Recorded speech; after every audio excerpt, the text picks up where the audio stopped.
মাছ মাংসের কোপ্তাকারি তো অনেক খাইছেন, চলেন এবার লাউয়ের কোপ্তাকারি বানাই, একটু অন্যরকম কিছু। তার জন্য লাগবে এরকম বিশাল বড় একটা লাউ, যদিও আমাদের এটা সম্পূর্ণটা লাগবে না। সাথে পেঁয়াজ বাটা, আদা রসুন বাটা, রেগুলার রান্নার মশলা, পাশেই দেখতে পাচ্ছেন কর্নফ্লাওয়ারের কৌটা আছে একটা, যেটা আমি দেখাইতে ভুলে গেছি। তো এখানে লাউ আমার যেটুকু লাগবে সেটা আমি নিয়ে একটা গ্রেটার দিয়ে খুব সুন্দর মতো গ্রেট করে নিচ্ছি, এবং গ্রেট করার পর এরকম হয়েছে অনেকটা।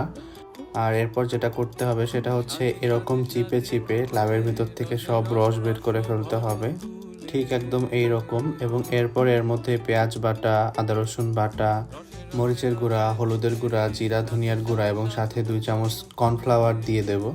এবং এখানে লাগবে একটা ডিম, যেটা ভেঙে এর মধ্যে দিয়ে হাত দিয়ে খুব ভালো মতো মেখে নেব। আর এখানে লবণটা মনে করে দিয়েন, আমি শুরুতে দিতে ভুলে গেছিলাম, পরে অ্যাড করে দিয়েছি।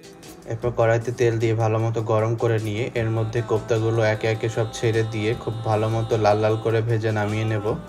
এরপরে একই তেলে পেঁয়াজ বাটা দিয়ে কিছুক্ষণ নেড়েচেড়ে ভেজে এর মধ্যে আদা রসুন বাটা দিয়ে নেড়েচেড়ে আরও কিছুক্ষণ ভেজে নিয়ে অল্প পানি দিয়ে এর মধ্যে রেগুলার রান্নার মশলাগুলো সব দিয়ে ভালো মতো নেড়েচেড়ে কিছুক্ষণ কষিয়ে নেব।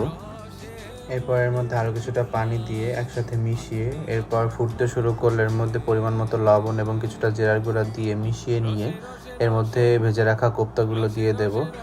এরপরে ঢাকা দিয়ে আরও কিছুক্ষণ রান্না করে নিলেই ব্যাস একদম মজাদার লাউয়ের কোপ্তাকারি রেডি।